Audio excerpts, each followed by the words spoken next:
So I've been working on this painting now for a couple days. Take two. So I've been working on this painting now for a couple days, and I'm pretty happy with where it's going. There's a lot more work that I need to do to it, but I've been going in and kind of refining it and fixing things that I didn't like and kind of letting stuff happen with the paint and letting that be my my sort of guide as to where it wants to go. And so one thing I like to do when I'm painting, and I've always done this, is kind of let the painting have a dialogue back with me. And so you know, I'll make a mark, and maybe that mark works, and then that mark kind of leads to the next mark, and then maybe I have to get rid of that original mark.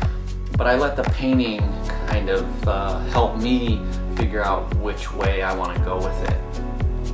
And so, you know, it was never intentional that I had these marks, say, right here, but when they happened, I liked them, so then I started kind of building and working around parts of that.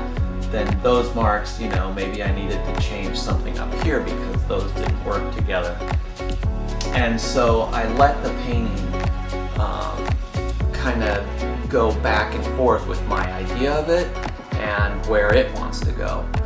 And in that way it becomes kind of this living thing, and it has more, I don't know, I feel like it's more dynamic and has more interest rather than, say, just, you know, copying that photo and letting it be, you know, a painting version of that thing.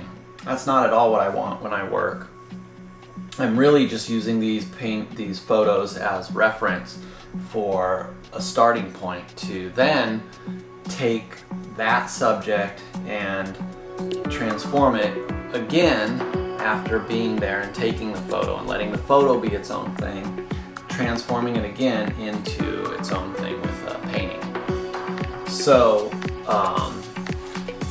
you know, now I've got both of these pretty much where I want them. I'm just going to kind of go in and keep refining them, and then I'll let them sit for a while and come back to them with fresh eyes and see if anything that jumps out at me that I want to change, or anything looks off about the composition or the sort of form or the dynamic between the two panels and how they read with each other.